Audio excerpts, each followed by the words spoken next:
entrevista a gente vai falar um pouquinho sobre o direito dos trabalhadores, já que estamos perto do final de ano, teremos contratações temporárias e outros tipos de contratações. E a nossa convidada de hoje é a doutora Eliana Queiroz.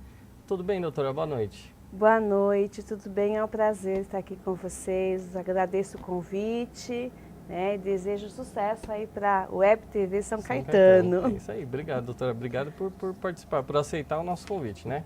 Doutora, uma questão que acho que está em pauta, né? As pessoas hoje, normalmente os shoppings vão fazer as contratações. Qual o tipo de contratação que esses shoppings fazem? É o comércio em geral?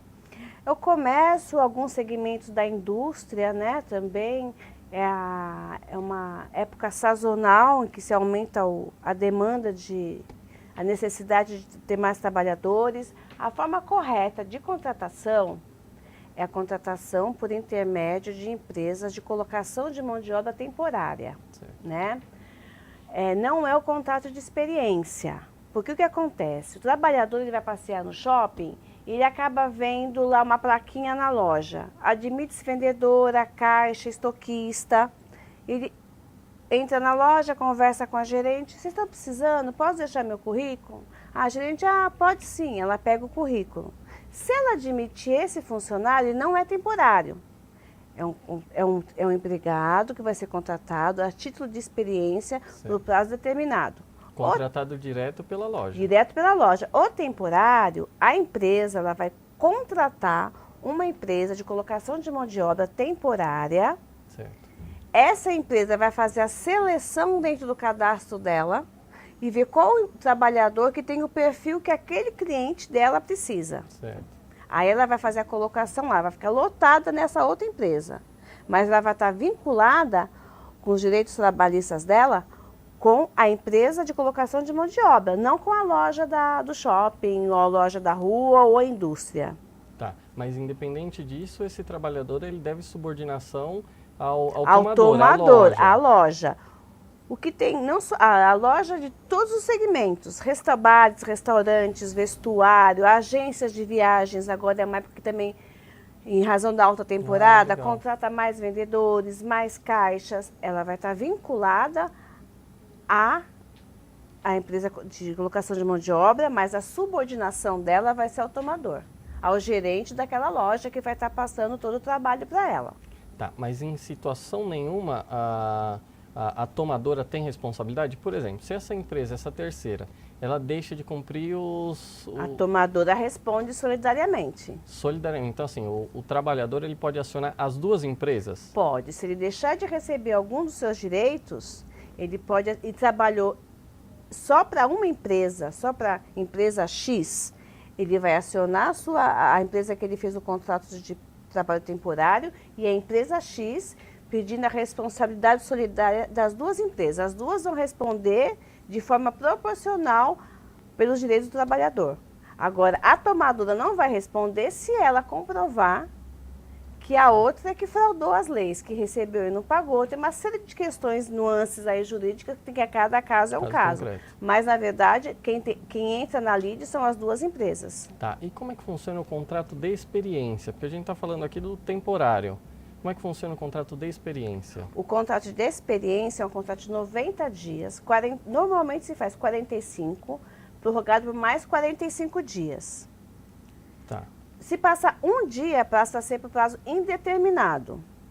Qual a diferença entre o de experiência e o temporário? No temporário, o contrato é com a empresa de colocação de mão de obra, ele não tem direito ao aviso prévio, nem a multa dos 40% do FGTS, quando terminar os 90 dias, os 3 meses de colocação de mão de obra. Esse contrato ele pode ser prorrogado por mais 3 meses, desde que tenha autorização da DRT. Esse é o direito que ele tem. Aconteça o que acontecer, é isso que ele tem direito. Certo. No experiência, a partir do ano passado, que houve o acréscimo de algumas súmulas do TST, a empregada gestante, por exemplo, que tiver no contrato de experiência, que é um contrato por prazo determinado, ela passou a ter direito à estabilidade pela gestação. Entendi. Não só aquela que não já estava fora do contrato de experiência. Então, tem grandes diferenças entre o contrato de experiência e o contrato temporário. Tá. E o contrato temporário ele é regido por uma lei própria. Se eu não me engano, é a 6.019 de 74. É uma lei que regulamenta o trabalho temporário. E o de experiência está dentro da CLT. Ele entra como... na Contrato verdade, é uma normal. contratação normal. Normal, só que é com prazo determinado. E se por um acaso essa empresa, ao invés de precisar desse trabalhador por 90 dias, ele precisar por 91 dias. De experiência, Isso. ele passa a ser por prazo indeterminado. Aí não é mais experiência. Passou os 90 dias, passa para ser por prazo indeterminado. Com direito à dispensa, tem que receber o aviso prévio, o fundo de garantia com 40%, a integração do período do aviso prévio nas demais verbas, que é férias e 13º, Certo, entendi. e as outros direitos que ele tiver.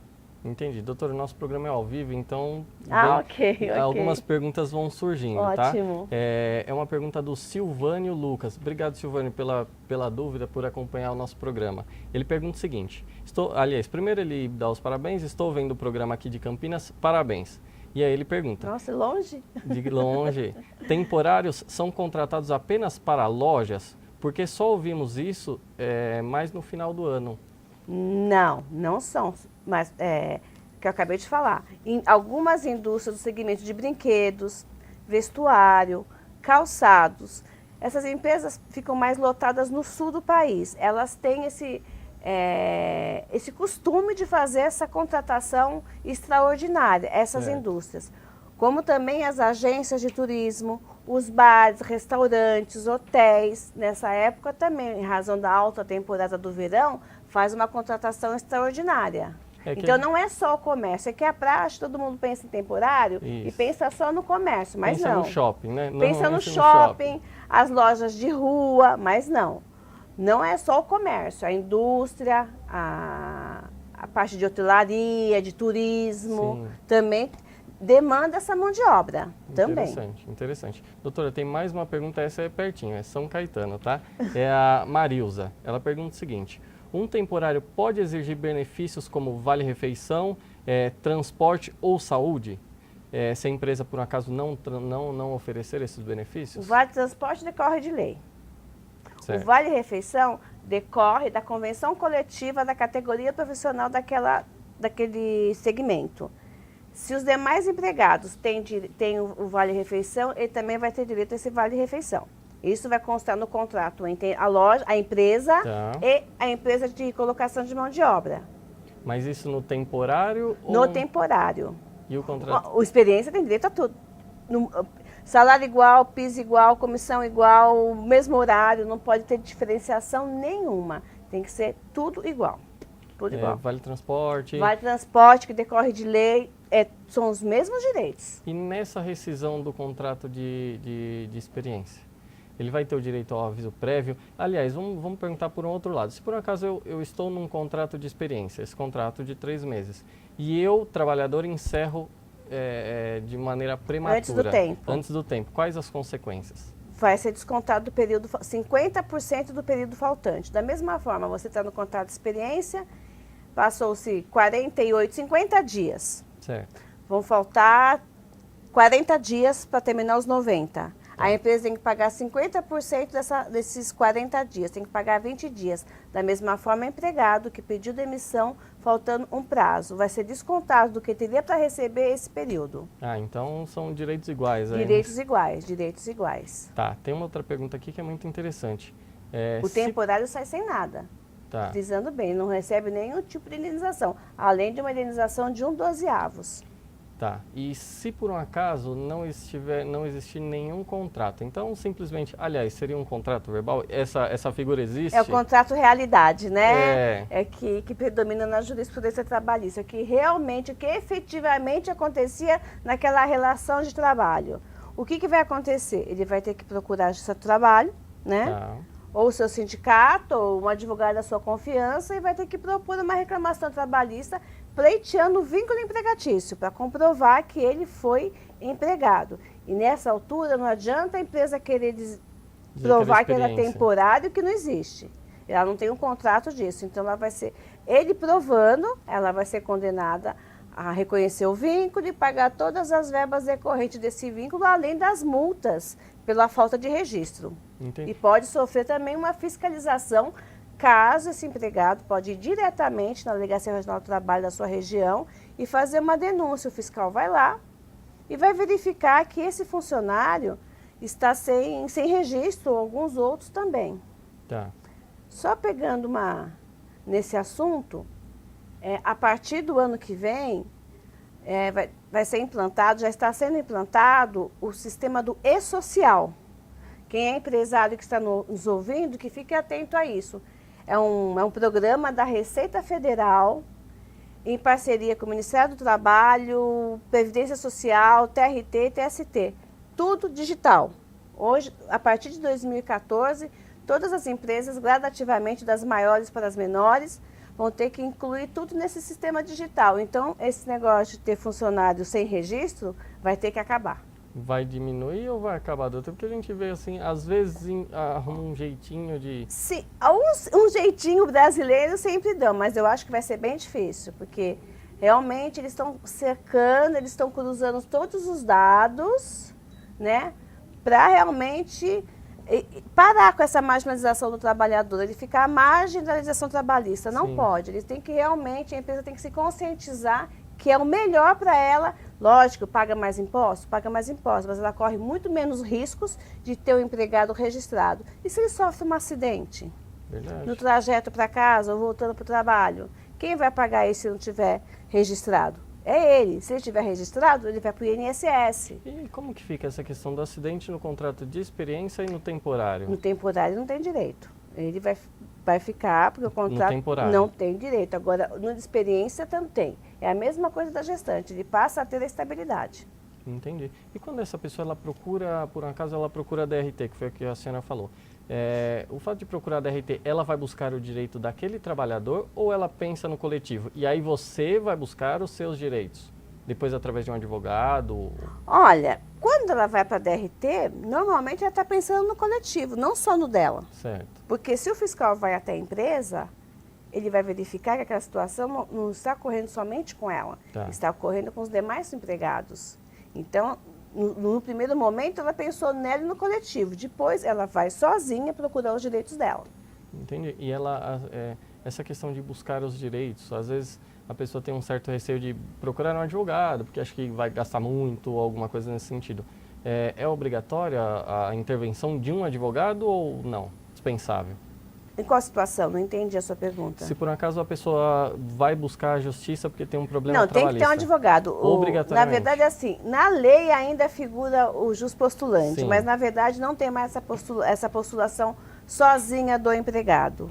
Ele é encaminhado para o sindicato. Ou ele procura o seu sindicato, se ele é filiado ou não, o sindicato da sua categoria, ou um advogado da sua confiança. Entendi. Ele sozinho não tem mais como propor uma reclamação trabalhista. Mas poderia, há um tempo atrás... Sim. Hoje eles nem fazem mais, porque mudou muito, evoluiu muito, o direito do trabalho ficou muito complexo. Então, o trabalhador ele não sabe efetivamente qual que é o direito que ele tem. Não sabe. Né? Doutora, o papo está muito bom, só que a gente tem que ir para um rápido intervalo. O Vini aqui já está nos avisando. Bom, vamos a um rápido intervalo e já voltamos. Até logo.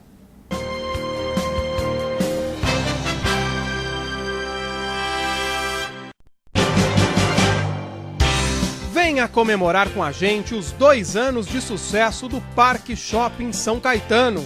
Show de toquinho e orquestra em homenagem ao centenário de Vinícius de Moraes. Neste domingo, dia 27, à 13h, na Praça de Eventos. Parque Shopping São Caetano. Inspire-se e seja o que você quiser. O Brasil tem nas mãos uma oportunidade incrível de mostrar ao mundo como é possível virar potência econômica sem derrubar floresta. Sou Maria Paula, do Movimento Gota d'Água, e assinei a petição pela Lei do Desmatamento Zero. Mais da metade do Brasil ainda é mata. Floresta não impede desenvolvimento. É um patrimônio natural de dimensões que só o Brasil tem. Meu nome é Maria Paula, sou atriz e também apoio a Lei do Desmatamento Zero. Eu assinei, e você? Web TV São Caetano, nossa cidade é o canal.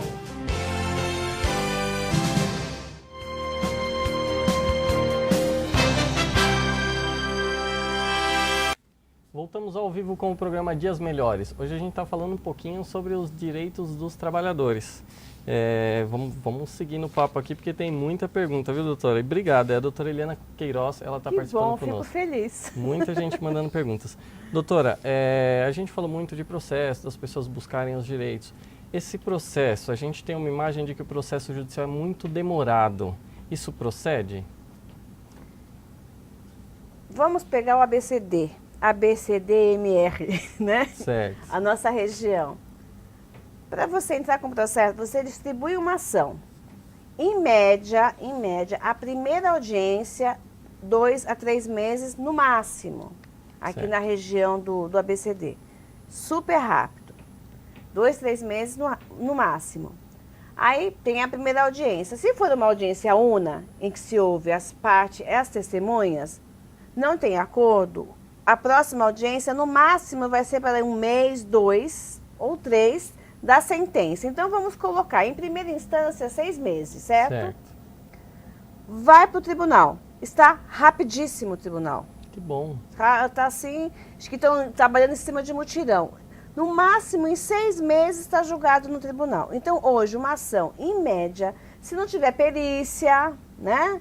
Se não tiver testemunha para ser ouvida em outra cidade, por meio de carta precatória, então. Cada processo é um processo, mas, em média, tem ficado, em primeira instância, de 1 ano a 1 ano e 2 e 1 ano e 3 meses, certo. No máximo. Agora, teve o recurso ordinário julgado no TRT. Se vai para Brasília, na tentativa de um RR, aí você esquece. Aí demora. 8 a 9 meses para digitalizar um processo. Nossa. Porque agora é só pelo EDOC, né? Tá. Para Brasília. Aí esse RR não sobe, que é o recurso de revista, não sobe para Brasília. Aí você tem que interpor um outro recurso, que é o agravo de instrumento. 4 anos para ser julgado no TST. Nossa. E nessa situação o trabalhador fica lá esperando o direito dele? Fica esperando. E como nós estamos com a TR zerada, e os débitos trabalhistas estão corrigidos de acordo com a TR, ele fica com um pouco de prejuízo. Não fica tanto porque tem o 1% de juros ao mês a partir da distribuição da ação, né? Certo. Então, dá 12% em média ao ano, que ele é uma poupança forçada. Dá um pouco mais que a poupança dando 7, o processo trabalhista está dando 12. Tá. Mas, assim, está mais rápido do que já foi antigamente, né? Graças a... Agora, São Paulo é uma outra situação, é um outro cenário.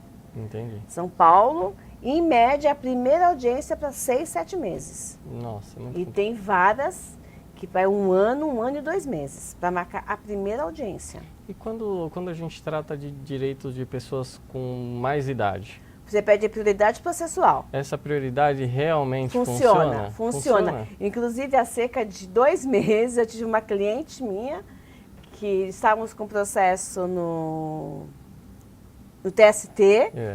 Eu sei desse prazo específico, porque o dela ficou 8 meses para digitalizar. Aí ele foi distribuído, assim que ele foi distribuído para uma das turmas lá do TST, eu entrei com pedido de prioridade processual, porque ela tinha completado 60 anos, e ele foi julgado. Olha que legal. Então funciona. Muito bom. As pessoas que têm doença, né, doenças graves, de acordo com a lei. Comprovada, né? Comprovadas com atestado médico. Tanto no civil também você consegue essa prioridade, né? Eu perguntei justamente porque eu sei dessa existência legal. Eu não sabia se também se aplicava a justiça. Muitas vezes a gente vê o trabalhador, trabalhou bastante, tem uma situação onde quer se aposentar, ou sei lá, já tem uma condição, uma necessidade maior. E fica uma verdadeira hipossuficiência, né? E fica sofrendo na fila de um monte de processo. Isso é complicado. E, doutora, as perguntas continuam chegando aqui de longe também. Clarice Souza de Santos. Ela pergunta o seguinte: se a mulher ficar grávida durante o período de contrato, como deve proceder? Contrato de experiência, ela tem estabilidade, ela não pode ser demitida. E o temporário? Temporário pode.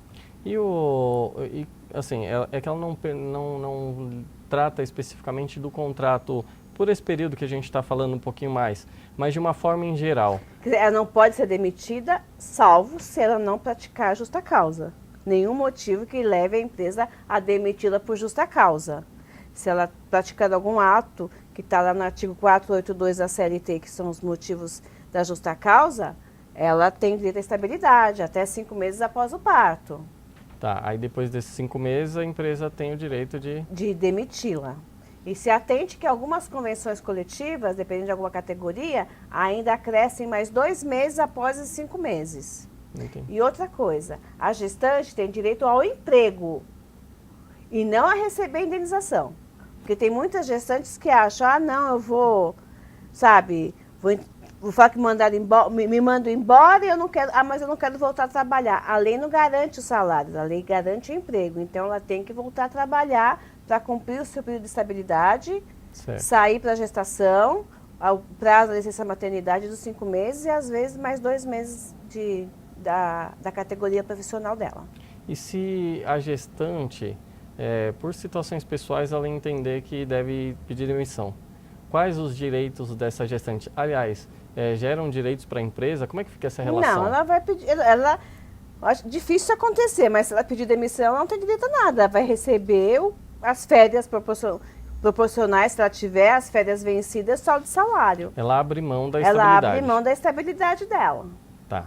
E, doutora, tem mais uma aqui, tá? É o Alexandre Mineiro de São Bernardo. Ele pergunta o seguinte: se ocorrerem problemas trabalhistas no período de contrato, há alguma lei que favorece o funcionário, já que o contrato é temporário? Ele quer mais ou menos saber o seguinte: se num contrato de experiência acontece um acidente, por exemplo. Ele tem direito à estabilidade. A estabilidade, qual o período de estabilidade? 12 meses. Aliás, explica pra gente, doutora, como é que funciona? O cara foi lá e sofreu um acidente. Ele procura um médico. Tem que fazer o CAT. Imediatamente, a empresa tem 24 horas para fazer o CAT, que é o Comunicado de Acidente de Trabalho.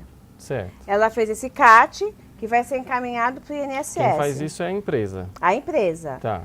Tem que fazer o CAT, encaminhar para o INSS e vai passar para uma perícia. Essa perícia vai dizer se ele vai ficar afastado ou não. Ele ficando afastado, quando ele retornar, ele tem 12 meses de estabilidade. Não pode ser demitido nesse período de 12 meses.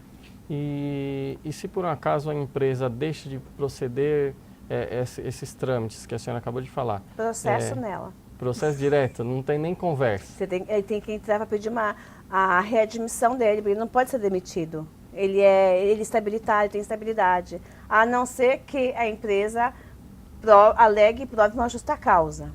E justa causa, doutora, é uma coisa assim, no meu ponto de vista, eu não conheço muito trabalhista, mas não é devidamente fácil de comprovada. provar.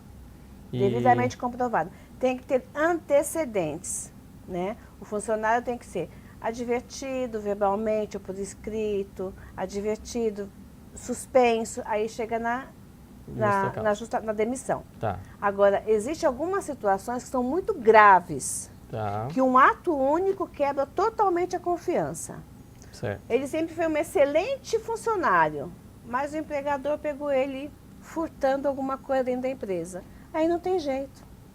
Então, mas essa questão também é questionável ou simplesmente o diretor da empresa constatou uma situação onde ele entende que gera justa causa e o trabalhador entende, olha, mas isso não é justo. Se ele for demitido por justa causa, ele entra com uma reclamação trabalhista pleiteando a nulidade da justa causa, dizendo que essa justa causa é nula. E aí a empresa vai ter que comprovar que ela não é nula. Aí o juiz vai decidir se ela é nula ou não. Mas também entra naquela questão, a gente já falou sobre o prazo de um processo. Eu, funcionário, fui demitido por justa causa. Só que eu entendo que não foi uma justa causa. E eu vou pleitear a reintegração ao trabalho.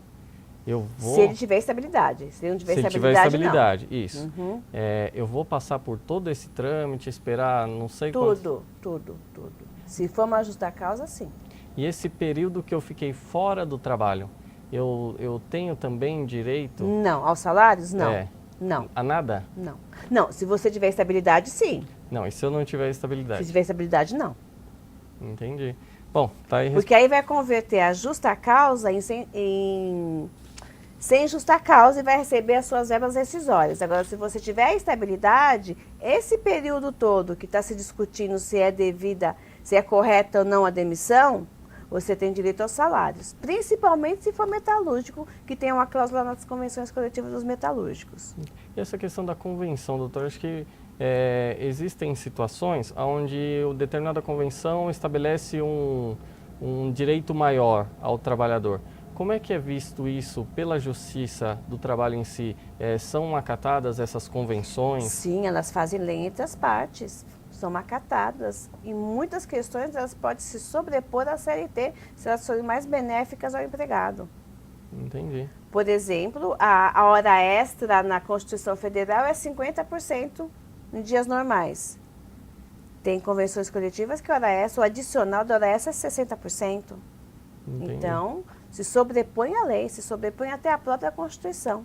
Então é uma situação, uma convenção, não diria entre as partes, mas um coletivo. Sim, uma convenção coletiva de grandes categorias, né? Tá. Metalúrgicos, bancários, químicos, professores. Essas é que regem aquela categoria.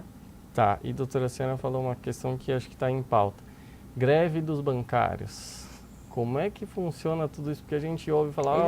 Parece que eles vão ter que pagar 1 hora por dia, né? Nesses 23 dias, para não descontar os 23 dias dele, dos salários dele, eles vão ter que trabalhar 1 hora a mais até o final do ano. Mas por quê, É isso que eu ouvi falar. Mas eles não têm o direito de greve? Tem, tanto que eles fizeram, só que a greve deles, eles acabaram fazendo o sindicato, Certo. o patronal e dos empregados chegaram a um acordo de um percentual lá de reajuste. E com esse reajuste terminou a greve, que tem direito de fazer greve, tanto que eles fizeram a greve, eles tiveram esse direito. Entende? E se por um acaso o empregador, o banco, ele entende, olha, o negócio é o seguinte, fez a greve, eu não pactuo com isso. Tá, não todo mundo embora, porque senão vai parar a instituição, isso jamais vai acontecer. Mas pegar alguns para dar exemplo. Olha, fique atento aos próximos meses, daqui 30, 60 dias, a demanda de demissão de bancários que vai ter. É sempre assim. Tem greve dos bancários, chega a um acordo. Passado 30, 60 dias, eles mandam de leva embora. Há cerca de 1 ano, 1 ano e meio, o Santander mandou 1.000 de uma vez só. Nossa. É uma retaliação, né? De uma forma assim, meia escondidinha, Velado, mas né? velada, mas é uma retaliação. Bom, doutora, o papo é muito bom. A gente tem várias perguntas, o pessoal mandando perguntas aqui, mas infelizmente o nosso tempo está acabando. Então, doutora, só agradecer novamente pela participação, obrigado por ter atendido o nosso convite. Imaginei que agradeço aí o convite e a confiança em nosso trabalho. Claro, e outros convites vão surgir, doutora, porque o assunto é bem extenso. E, bom, a gente encerra por aqui, mas antes só queria dar um recado para o internauta que o Vini está me chamando a atenção aqui. No dia 27 vai ter um show do Toquinho no Parque Shopping São Caetano. Então, é isso, Vini? Mais alguma coisa? Bom, obrigado a todos. Ficamos por aqui, o programa Dias Melhores. Até mais, um abraço.